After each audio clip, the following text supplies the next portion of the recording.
We've had Australia in the Asian century. Last night we had Europe in the Asian century, so-called, and tonight the United States in the Asian century, but a bit more than that really, because we have the pivot to Asia. And there's quite a big debate about what this pivot to Asia actually means. And so we have Dr. Bates Gill, who recently came to Sydney to become the chief executive of the US Study Centre at the University of Sydney, a very important post in Sydney, followed by many people. And I'm delighted that he's here tonight, and I'm sure he'll give us a very interesting perspective on the United States and how it's pivoting at the moment, not least because before coming to Sydney, he was the director of the renowned Stockholm International Peace Research Institute in Stockholm, which has an international reputation. He ran that for 5 years, I think, Bates. And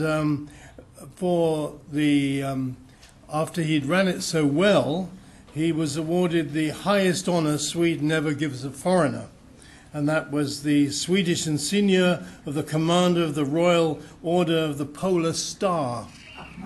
Now, I know that sounds like one of Philip Adams's awards that he gives to his distinguished speakers on his radio program, but actually this is serious business. And it's the and it was bestowed on him by King Carl VII, Gustav. So he obviously has done something right while he was in the Nordic countries with his wife, who we also welcome her here tonight too. Before that, of course, he had a distinguished career in a number of important think tanks in America. In Washington, D.C., he ran programs at the Brookings Institution and the Center for Strategic and International Studies, and also in Monterey, California, which must have been an absolute delight. He was running the Monterey Institute of International Affairs. So I think the US Studies Center at Sydney University is very lucky to have such a distinguished leader to run its program, and a lot of us go to his events all the time. And I'm really delighted that we've been able to persuade him to come here and talk to us about the United States in the Asian century and the pivot to Asia. Dr. Gill.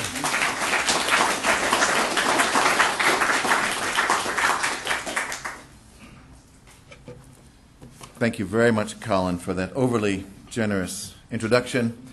And thanks, everyone, for being able to come out tonight and hear this short talk I'd like to give about America in the Asian century. Very, very grateful to the Australian Institute for International Affairs. Glad to be a part of your programming here in New South Wales. And I'm very much looking forward to deepening our relationship. And, of course, reaching out to everyone, members here of the Institute, and finding ways that we can do an even better job at the U.S. Studies Center of helping raise awareness and understanding about the United States here in Australia. Some big things ahead for the center, just to note. As you know, we've recently opened up a sister campus in Perth at the University of Western Australia.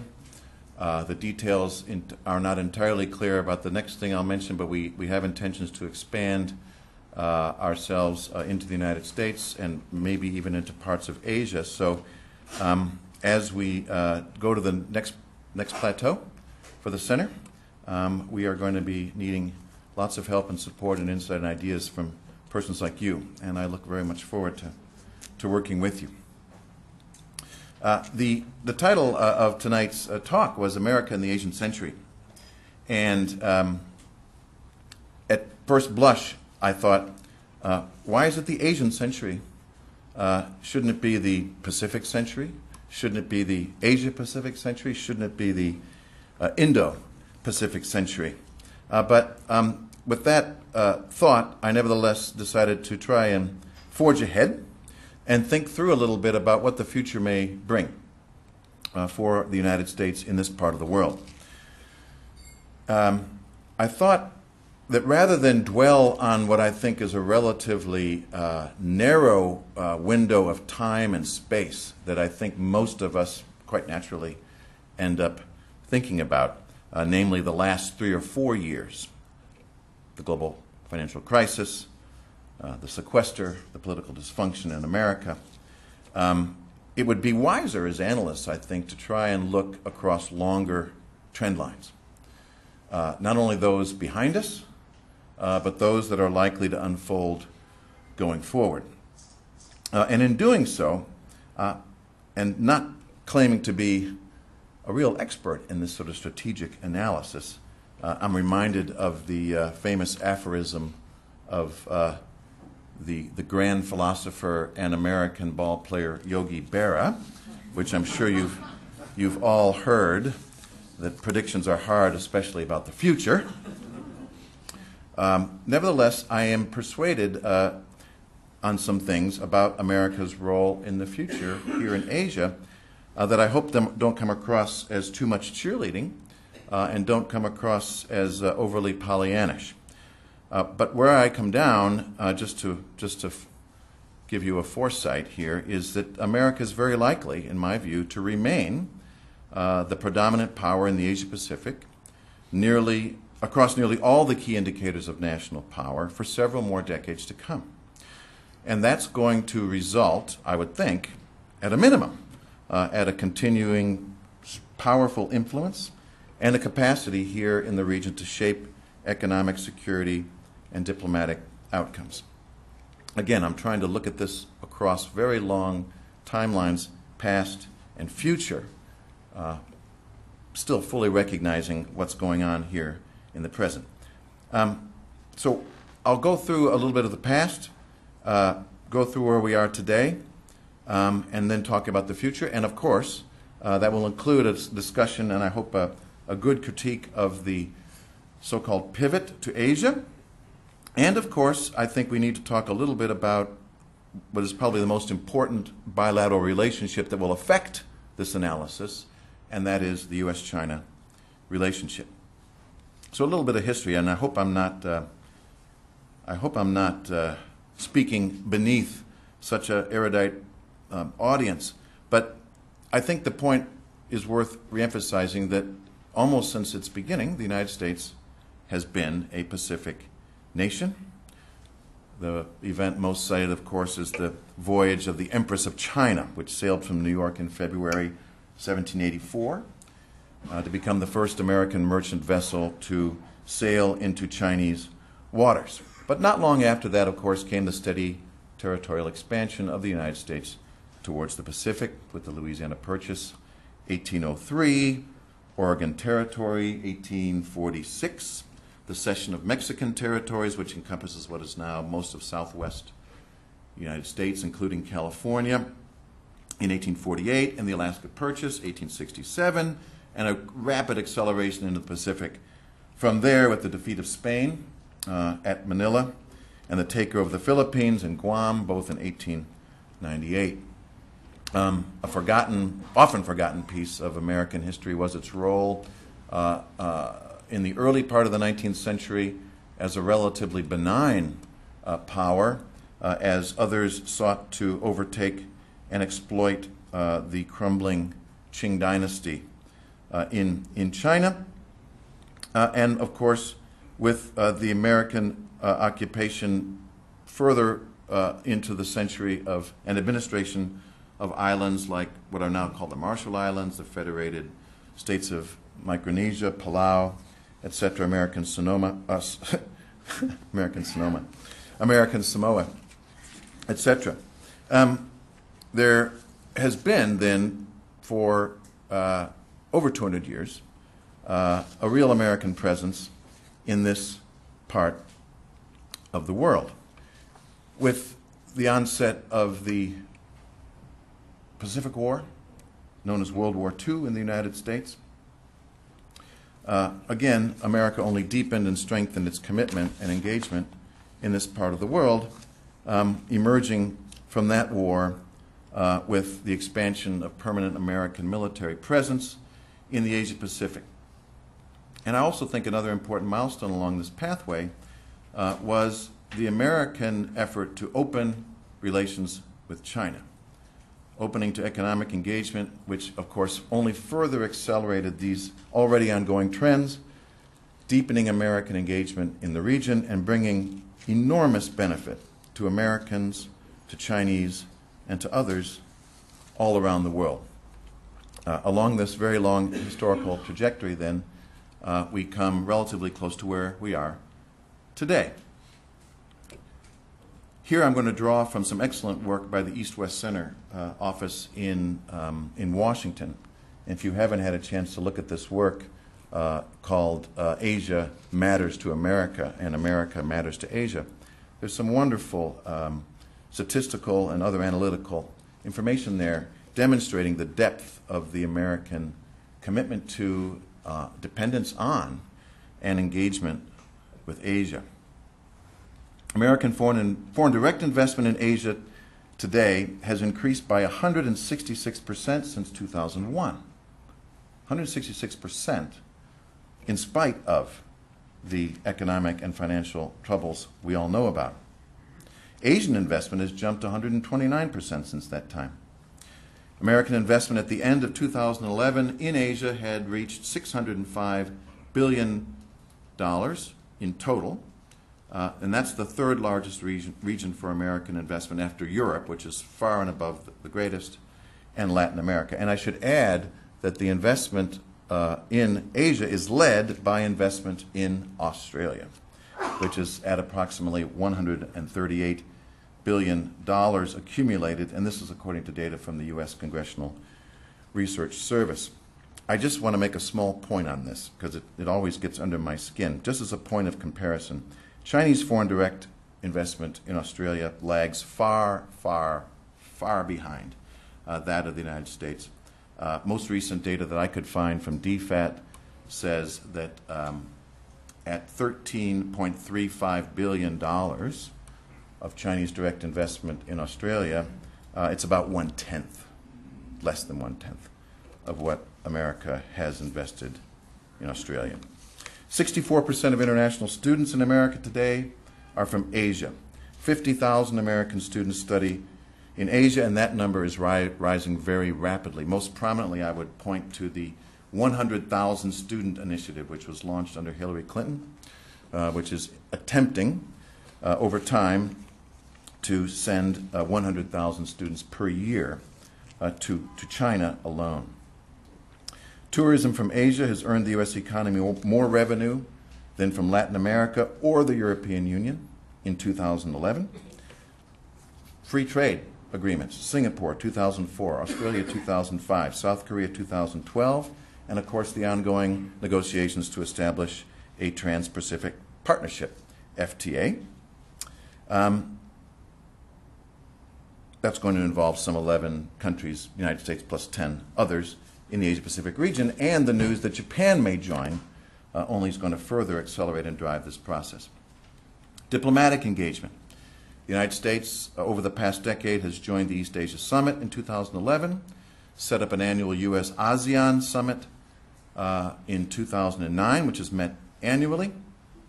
The Obama administration has sent a permanent resident ambassador to ASEAN, based in Jakarta, and importantly signed the Southeast Asian, the ASEAN Treaty of Amity and Cooperation. Foreign assistance. Asia has received $16.8 billion in U.S. foreign assistance, that's both economic and military, for the fiscal year 2011-2012, and that's more than any other region in the world. And of course, militarily. The United States currently stations about 147,000 military personnel from Hawaii westward in this region, and that of course includes the presence in Japan of about 52,000, South Korea about 28,000, Guam about 5,600, and of course those who are at sea, more than 11,000. And in Hawaii, the largest base for the region, about almost 50,000.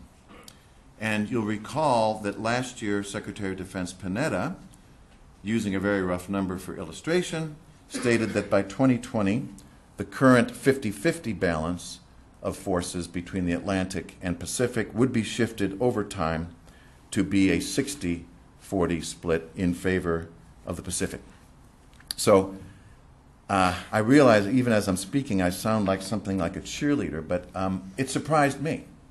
When you hear what you hear in the media and what you read in certain analyses about a declining America in Asia, and then you look at what's going on, obviously, most especially over an historical trajectory, but even looking in the past decade, at a time of American decline, there's an enormous commitment and engagement here, and in some areas it's growing. And of course, we even have a new nickname for this new growth in American engagement here, a new nickname for something which, of course, in fact, has been going on for a long time and is merely reflective of the realities of the shift in gravity, economic, political, and in security terms to this region, which was called the pivot, now more maybe cautiously called the rebalancing. It's important to remind ourselves of the background of all of this. I mean, as all the litany of information I just rattled off would suggest, the United States has indeed long been a Pacific nation. The rebalancing of the Obama administration was signaled not at first in 2011 with Hillary Clinton's article and President Obama's visit to Australia, but rather almost from the first days that it took office. Hillary Clinton's first trip as Secretary of State was to Asia, and that was the first time that a Secretary of State had gone to Asia first in 50 years. In November 2009, making his first trip to Asia as president, Obama said in Japan, quote, "There must be no doubt," this sounds a bit like his speech in Canberra, "there must be no doubt, as America's first Pacific president, I promise you that this Pacific nation will strengthen and sustain our leadership in this vitally important part of the world." That was echoed 2 years later here in Australia. That was all 2 years, as I say, before Secretary Clinton's article and President Clinton's now very famous speech here in Australia. Since that trip, the President's made 4 more to the region, and he's going to be here again later this year when he comes for APEC and the East Asia Summit in October. So I'm just making the point that America's presence and commitment in this part of the world is not a new idea, but we should talk a little bit about the pivot, and I'll try to be critical because, I mean, I think the strategy is right. Perhaps how it was handled we can question. It was an effort, I think, to signal a break with the past. It had a political purpose, to signal a break with the past, to signal a break with the perceived overindulgence on the part of his predecessor with war in Iraq and Afghanistan, and a need to refocus political, economic, and security-related energies in this very dynamic region. It was also an effort, I think, to make clearer through word and action that America remained committed to the Asia-Pacific. And this was largely in response to criticisms, rightly or wrongly, by those in the region, that America had somehow become distracted and needed to demonstrate more concretely its engagement here in the region. And I think this became all the more pressing with the onset of the GFC and the Great Recession. And yes, it was also, in part, a response to calls, both in the United States and amongst American allies and friends and partners in the region, to be more focused on the implications of China's rise in this region and its implications for security, stability, and prosperity. So I think that was all right-headed.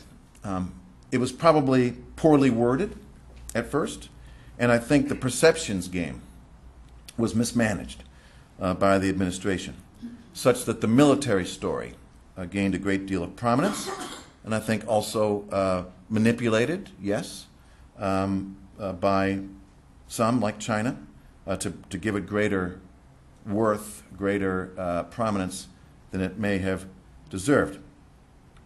I think the main point, though, while it may have been mismanaged, in honesty, I believe, the effort of the pivot, of the rebalancing, was very much more than just a military matter. It just so happens that the military issues sometimes are easier for analysts in the media and elsewhere to quantify and to write about. Today, what I like to say is happening is a rebalancing of the rebalance. There's a real effort underway that I think we can all see to downplay the military aspects of the American strategy in the region while drawing more attention to other aspects, such as diplomatic and economic engagement. In this context, we are told by American officials that we need to look at Tom Donilon's speech, which he made to the Asia Society about 2 months ago, in March this year. This speech is important for more than just what it says. It's important because it reemphasizes the thrust of the rebalancing to the Asia Pacific, but also being delivered by the President's National Security Advisor, Tom Donilon, it is very much an effort to signal very strongly the President's continued commitment to the strategy, especially in the wake of the departure of key figures in the administration, most notably Secretary of State Clinton and Assistant Secretary of State Kirk Campbell, who had been so prominently involved in the pivot from the first place. In his talk, Donilon underscores the 2011 speech of President Obama here in the Australian Parliament and refers to it as, quote, the definitive statement of U.S. policy in the region. Again, this is an effort to emphasize that the President, as he would say, is all in on this policy and to make sure that there's sustainment and momentum behind it in spite of the departure of some of the key figures. Then he goes on to lay out the key pillars of the strategy, strengthen alliances, engaging emerging powers, by which he means mostly India and Indonesia. A third pillar, which I find interesting that it's separated out, building a constructive relationship with China. Fourth, strengthening regional institutions. And fifth, strengthening regional economic architecture. My point here is merely to say that even with the departure of Hillary Clinton and Kirk Campbell, very important players in all of this, the effort now, I think, is very much to reemphasize the President's engagement and reemphasize that this policy, this strategy, indeed, is not going away, and there's every intention to try and make sure that it continues. So, given that very brief history, sort of current commitments, and of course the very realities of the Asia-Pacific situation, it seems very clear to me that the United States surely aims to remain, surely intends to remain, the leader and predominant power in this region as we continue to move into the Asian century. But at least two big questions will remain. And the answers to these questions are going to shape America's ability. Intention is one thing, ability is another. America's ability to reach these aims. One, of course, is the future of American power itself. The future of America as a great power. And the other concerns America's relations with other major powers in the region, especially China. So let's see if we can get into those very quickly before I wrap up. First, on America's staying power for the region. I mean, I'll readily acknowledge that the country of my birth and where I'm a citizen has many, many challenges lying ahead. And just a very short laundry list would obviously include a widening disconnect, both socially and economically, between the well-to-do and the less so in America. Continuing weaknesses in primary education, in high school education, which leave far too many young people ill-prepared to find upwardly mobile employment in a globalizing world. Persistent unemployment since 2008, although signs are improving a little bit there. a lack of adequate investment in 21st century communications, transportation, and energy infrastructure, enormous fiscal challenges and budgetary cutbacks at national, state, and local levels, and let's not forget very serious fiscal and budgetary cutbacks at the household level in America as a result of high debt. Political divisiveness, especially at the national level, which then prevents bipartisan strategies, let alone hard choices, emerge which could solve or at least try to address some of these big problems. I understand that. And I'm saddened and disappointed that we've had such troubles. But I want to just maybe be contrarian, perhaps heretical, and suggest that there are a lot of positive points that we at least have to have in mind if we're going to undertake a serious net assessment about America's future in Asia. And I think a lot of these points do have the potential to tilt the country, at least, toward a more promising future than its current fiscal and political woes might suggest. And here, again, a short laundry list. Relatively low energy costs in America, the possibilities inherent in an unconventional or shale gas boom in the United States, relatively low cost but high skill manufacturing labor, certainly compared with other developed countries in the OECD. Moreover, I was interested to learn that baby boomers and their children, the millennials, today represent something like 50% of the American population, with an enormous pent-up demand, and that's especially of what was a delayed but now recovering housing market, and what I found interesting, what demographers call a household formation market, which means young people have delayed getting married, buying a house, having a place of their own. That's a story of pent-up demand. The story of pent-up capital is also very encouraging. According to the CEO of Goldman Sachs, writing last year, following the U.S. presidential election, he said, "There is more than $1 trillion of cash that is sitting on the balance sheets of U.S. non-financial companies," unquote. And this money, of course, is awaiting greater economic and fiscal certainty in the United States, after which it will surely invest in people, in goods, and in innovation. Another, I think, positive point over the long term going forward is the long-term demographic picture for the United States. And this really can't be screwed up by policy. This is pretty unalterable, barring a major catastrophe.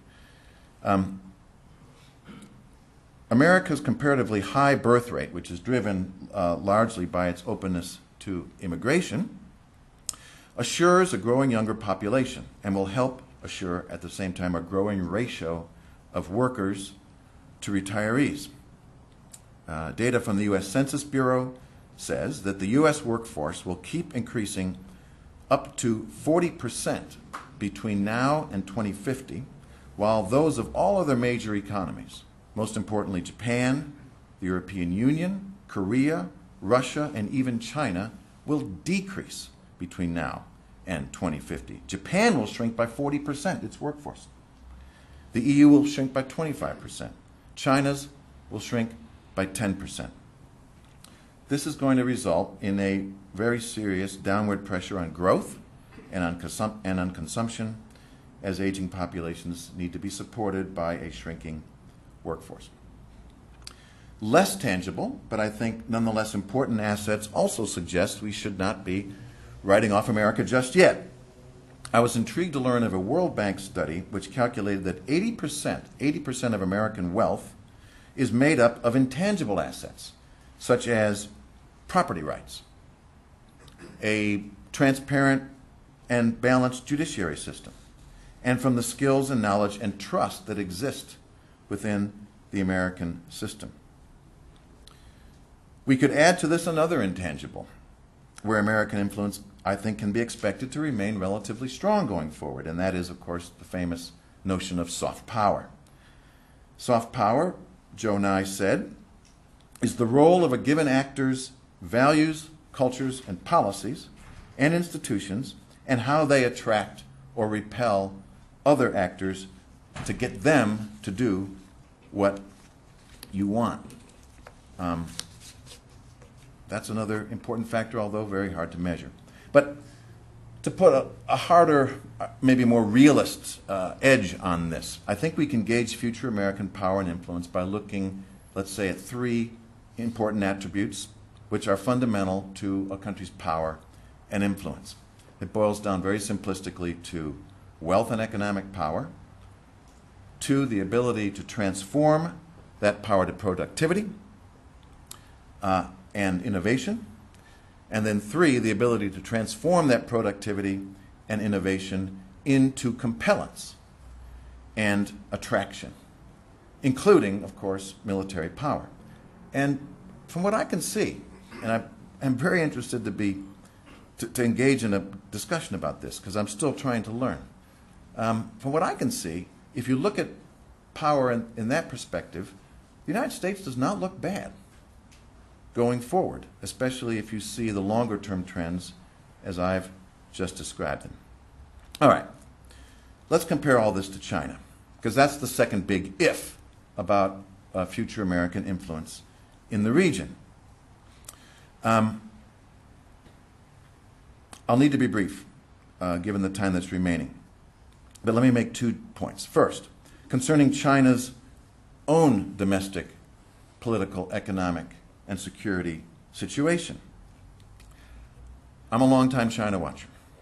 I'm a longtime bullish observer of China's role in the world.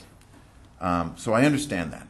I get all that. I understand the challenges and opportunities that we have and our need to support and encourage China's emergence as a more prosperous and stable and just society. But we have to temper our enthusiasm about this, because at the same time we have to be very much realistic about the challenges that China faces. And we know what this list would be. A short list would include things like reforming its economic and fiscal system, dealing with corruption, even realizing fuller socioeconomic potential with the introduction of greater political, civil, judicial, and media freedoms. All those are possible, although I'm not very optimistic they will happen in the near term. But all of those are possible through policy change, if it were to happen. Other challenges strike me as much more intractable, much more immutable for China's future. Here I would probably list challenges like its environmental situation, its depleting water supply situation, and of course its demographics, which we've already talked about. Looking beyond China's internal challenges, we need to take into account its near neighborhood, which would be a potential constraint on its power aspirations. Put another way, on its ability to restrain or deny America's future role in the region. China borders on some 14 countries, and it shares often disputed maritime borders with several others. It's an economy that's highly dependent on its maritime approaches for exports and imports, which fuel its economic growth. In short, for lots of other reasons, including those, China does not enjoy a particularly strong geostrategic position. We could look at it another way and pose this question. Can we say today, 10 years after the declaration of the peaceful rise strategy of China in the early 2000s, can we say today that in spite of that aim, China has significantly improved its relations with any of its principal neighbors over those past 10 years? I would say with the important exception of Taiwan, an important exception, China has not. And in some cases, it would appear that those relationships have actually become more troubled in those 10 years. That's going to be a constraint on China's future.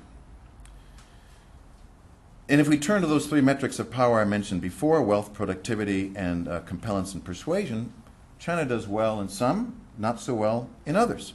China is certainly more wealthy if we measure strictly in GDP terms, but GDP itself is not a good measurement for power and influence in and of itself.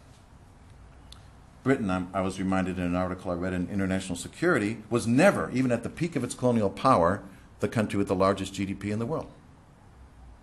So GDP is a faulty measure. And also interestingly, GDP per capita, if we talk about wealth generation and what that can lead to in terms of productivity and innovation within a society, the gap of GDP per capita between the United States and China has actually grown. And if we turn to those three metrics of power I mentioned before, wealth, productivity, and compellence and persuasion, China does well in some, not so well in others. China is certainly more wealthy if we measure strictly in GDP terms, but GDP itself is not a good measurement for power and influence in and of itself. Britain, I was reminded in an article I read in International Security, was never, even at the peak of its colonial power, the country with the largest GDP in the world. So GDP is a faulty measure. And also interestingly, GDP per capita, if we talk about wealth generation and what that can lead to in terms of productivity and innovation within a society, the gap of GDP per capita between the United States and China has actually grown over the last 20 years, according to World Bank figures. In 1991, GDP per capita in the United States was about $24,000. I'm sorry, the gap between Chinese GDP per capita and American GDP per capita was about $24,000 in 1991. Today that figure has grown to something north of $40,000, $42,000,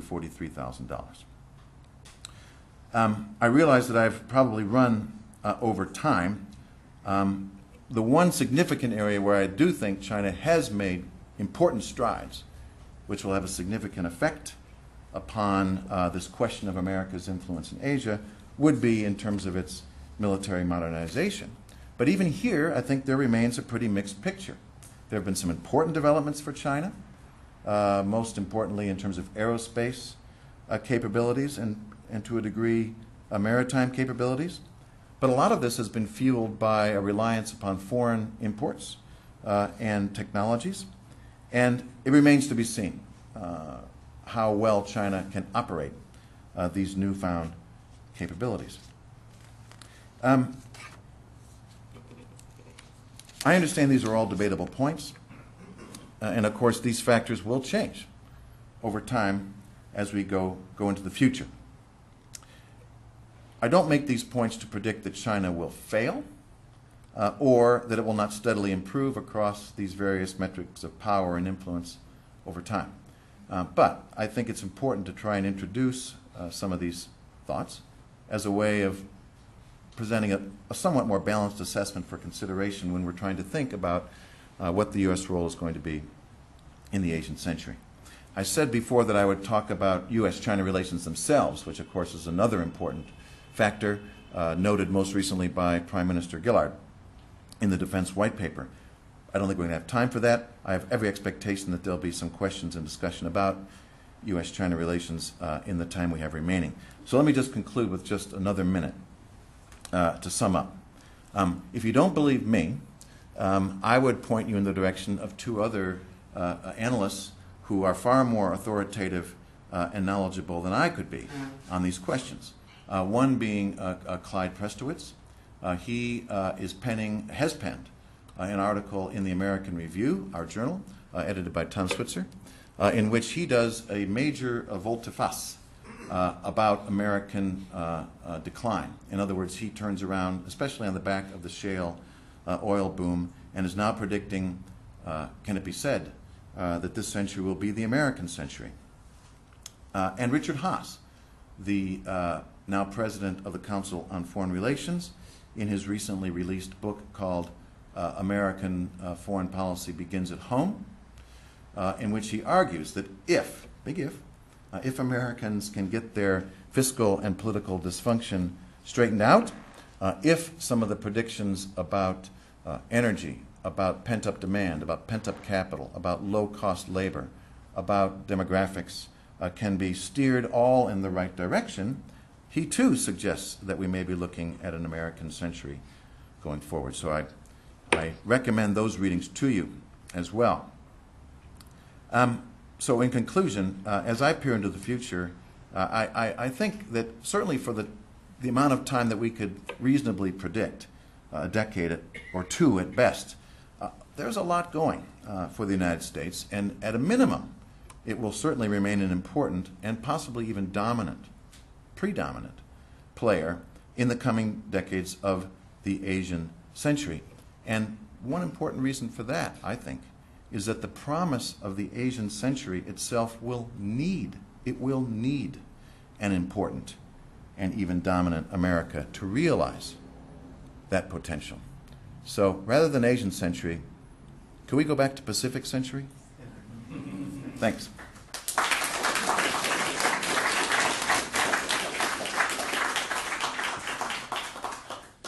Bates, that was terrific. Those of you that were here yesterday would have heard a very robust defense of Europe and the future of Europe. They weren't going to hand everything over to Asia.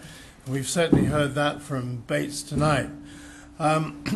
I'm going to invite my board member and colleague, Louisa Graham, who has just flown back from 2 weeks in the United States to conduct the Q&A here.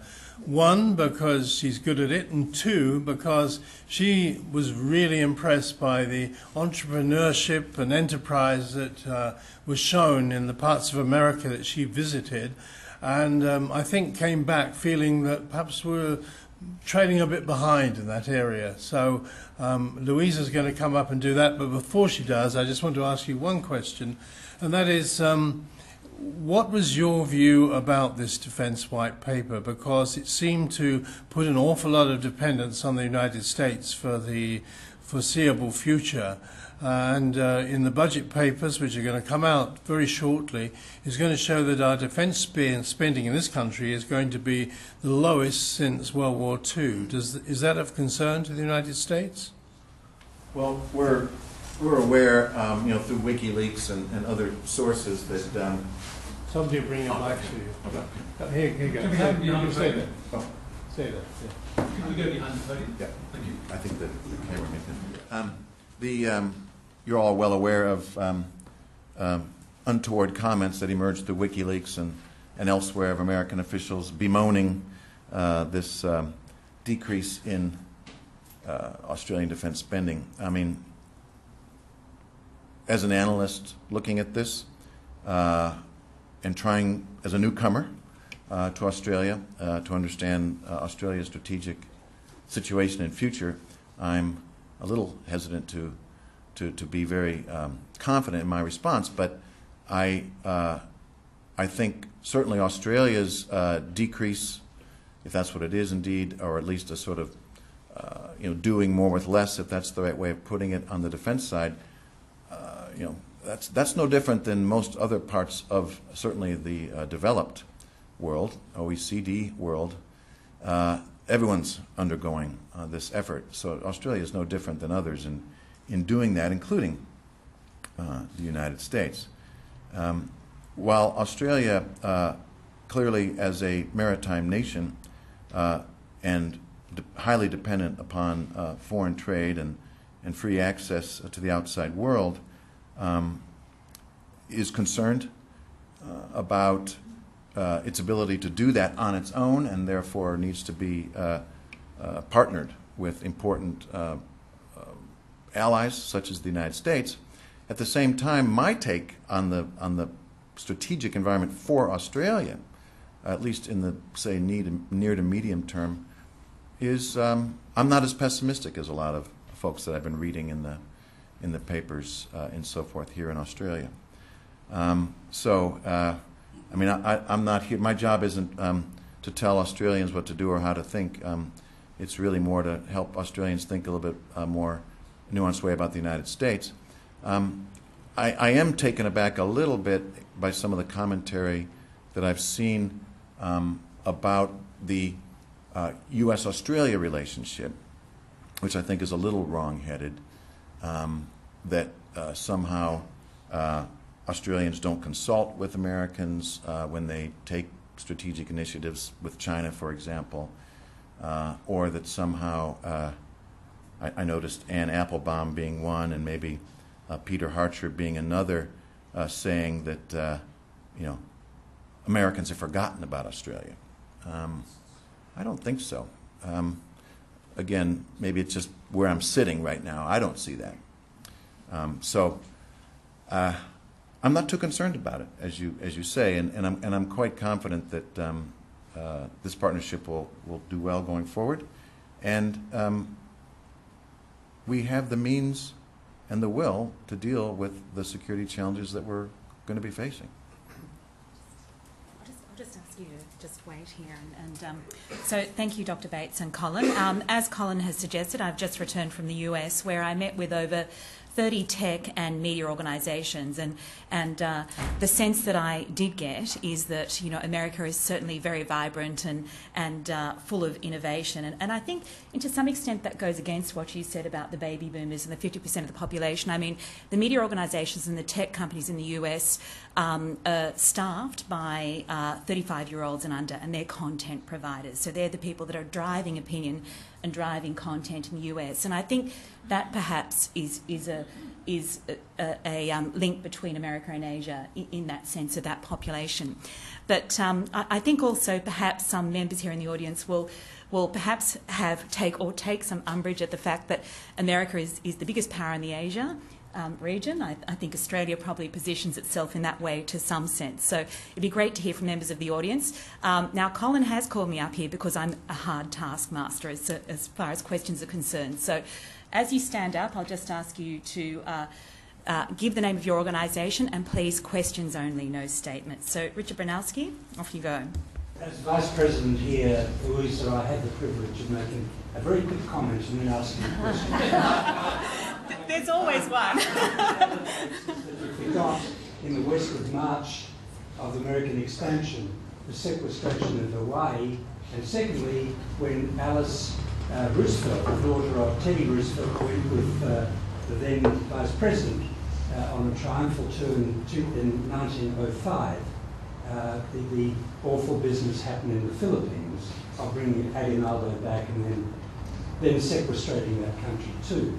But my question relates really, firstly, a sense of surprise. I wonder that whether you're perhaps protesting a bit much. No informed Australian thinks that American power has diminished in this region. It's quite a surprise to hear you talking the way you do. But secondly, what do you think about, and here's my question, Richard, what do you think about Hugh White's suggestion that there should be a concert of power, of nations, of discussion, of dialogue, particularly between the United States and China, with Australia being a very interested participant, and Japan and Korea and all the other countries in the region, to work out not having confrontation, not saying America's still the greatest power and you Chinese must not get too far into the Pacific, but simply working things out in a civilized, peaceful way. Thank you. Just your reminder of the important historical events. One I'd want to add is one I learned about today about American involvement in the region, and that was the first baseball game played in Australia was apparently outside of Melbourne during the gold rush in the 1850s. So just another step of America into the region. I think the concert of powers idea is interesting at one level, but I don't think it's going to work, at least not in any formalized sense. It could, maybe not though in the near to medium term, because precisely, I agree, for such a concert to work, it would have to involve at least the United States and China, and surely other powers as well, who viewed each other as co-equals. I mean, it won't work otherwise. You could argue that we have an informal concert of powers already. It's just that no one has put pen to paper recognizing one another as co-equals.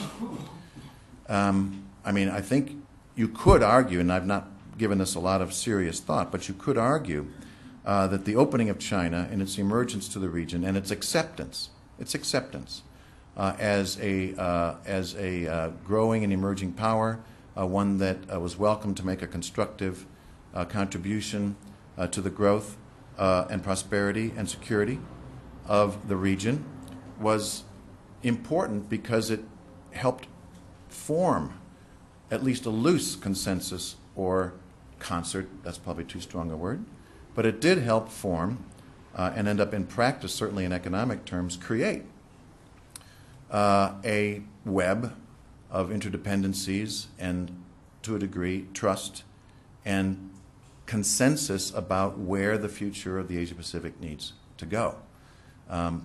So I think a formalized concert isn't going to happen.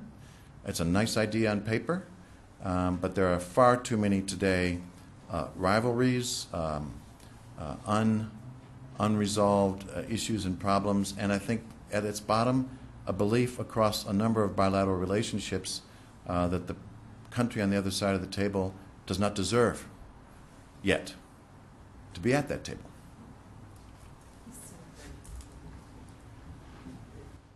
Excuse me. Chris Skinner from various places, including the Australian Naval Institute.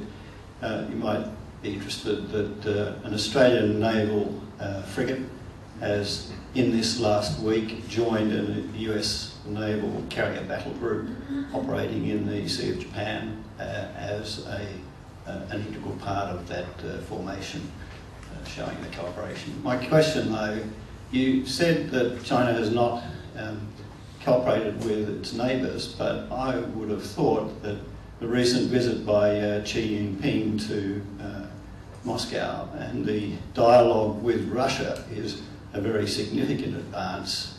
And my question is, surely the most pressing matter for the US and China to work together is North Korea. Yeah. Well, I think what I said, forgive me if I'm wrong, I could try and go back to the notes here. What I said was that over the past 10 years, China has not significantly improved its relationships with any of its principal neighbors. And I think that's true of Russia. The fact that Xi Jinping went to Russia doesn't mean a lot to me. Chinese leaders have been going to Russia regularly, once, even twice a year, depending on the event, since the Yeltsin era, the Jiang Zemin Yeltsin era. So it's important that China's choosing to go to Russia first, but then ask yourself the question, where else would it go first? And that's because of their own internal dynamic and how they think about the outside world. It was either Russia or Pakistan, the way I look at it. And, you know, Russia's a great power. So let's go there. So I'm not too concerned about it. I don't think it signals a significant advance in China-Russia relations, and certainly not a significant advance. It's just where it was before. And there's deep and abiding concern within Russia about China, and vice versa, for that matter.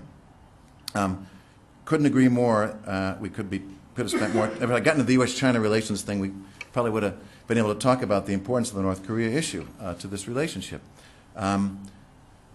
It's been up and down. I mean, I think we used to point to the Korea issue as a real sort of hallmark. I mean, the Bush administration did this. Even the Obama administration did this a little bit in its first administration, as a kind of hallmark of U.S.-China cooperation and dealing with a serious problem that both countries recognize. That took a real turn, I think, for the worse in 2009, 2010, where China, I think, took the decision that the six-party talks were simply not going to work, and I think they're right, and that they had gotten behind the curve, actually, in what was going on in North Korea, not least in terms of succession politics, and, of course, the fact that in spite of every possible protestation the Chinese could have made, the North Koreans went right ahead anyway and tested nuclear weapons and missiles. Yes, defiance of United Nations resolutions, but more importantly to Beijing, in defiance of Beijing. Now we see a little bit of a turn. Maybe it's going to result in an improvement in the way the United States and China work on these issues. I thought it was significant that China's principal envoy on North Korean issues was denied a visit to North Korea earlier this year, and so said, fine, I'm going to Washington. And that's interesting. We'll see where all this goes. I do see a slight upturn now. Maybe U.S.-China relations will gel a little bit around the North Korean issue, but at the end of the day, there's still a real serious difference in how the United States and China would see positive outcomes on the peninsula. And those differences are going to remain a sticking point for the two countries to really sort of go over the heads of Pyongyang and force a change there. Okay, can I have this gentleman down here on the right? Yes, you, sir. Thank you, Professor, for your talk. My name is Ashley Townsend. I certainly agree with your view of the US power being maintained in the region, and I certainly agree with the skepticism, with your skepticism about Chinese power in the future. But I'm wondering a little bit about the circumstances under which those analyses, that point of view, might not matter. US power in the region has always been underscored by a security commitment to Asia, alongside the economic commitment. And part of that is about power projection. Now, the costs and risks of power projection regarding the United States specifically is increasing in Asia. Even as American power increases, even as America's lead is maintained, as you point out, even if half of the trends that we can expect continue with Chinese military modernization, the gap will close. At the same time, the costs and risks of power projection itself, in terms of the proliferation of asymmetric capabilities in Asia, is raising specifically and sort of adding to this to make an even bigger lead or potential lead for Asian military power. So we can see that perhaps there is a specific imbalance here which is unaffected by these long-term trends. I'm wondering on how you think that might affect the relationship between the US and China, and in particular, what comes next. If there is an incident that brings these two things to light, would that affect American presence in the region more generally? That's a great question. I think I appreciate that you identified it because as I said very briefly and didn't elaborate, it is in the military realm where, amongst these aspects of national power and influence, China seems to have not only made the greatest sort of relative gains to the United States, but looks poised going forward to continue on that path of narrowing the gap. Now, some people would disagree with me on that, but I think that's a very important point, and I think it's probably right. What does that mean? Well, we already see what it means. We will see a continued dispersion of American places and bases in the region. We're going to see a continued investment in technologies and capabilities which seek, A, to neutralize Chinese weaknesses. Attack at Chinese weaknesses and try to neutralize certain capabilities the Chinese have. What do I mean? I think less traditional forms of military power. Less traditional, not 1940s, 1950s style navies, but rather a greater reliance upon things like long-range strike, cyber capacities. The threat, to put it another way, changed the deterrent calculus in China's mind about its ability to project its power. And it's already happening. And it's going to continue. More strategically, what does this mean for the U.S.-China relationship? I think that's, for me, that's in some ways a much more important question. I don't see the sort of underlying state of strategic distrust diminishing very soon between the United States and China. I think it's almost become an accepted part of the relationship. You can sort of hear hints of that when the leaders talk to each other, at least in their public communications issued after meeting with one another. We could say that it's a positive sign, at least, that the two sides speak very openly about it. Strategic mistrust is just another way of saying we look at each other as potential enemies and plan for it. At least the fact that we're talking about it and trying to introduce ways of, at a minimum, mitigating mistakes, unintentional provocations arising that would spin up into something worse. So that has to be dealt with, that's for sure. The other way of doing it outside of the military realm, of course, is to just try to continue down the path of increasing dependence upon one another, increasing buy-in by one another into at least a constructive relationship.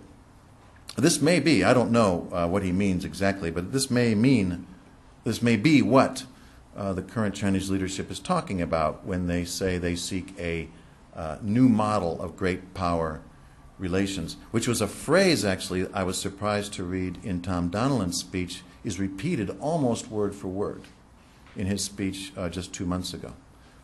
So, I don't know. I still remain relatively confident that the two sides can figure it out, although I've probably been more pessimistic than I've ever been on that question. I'm afraid our time is over.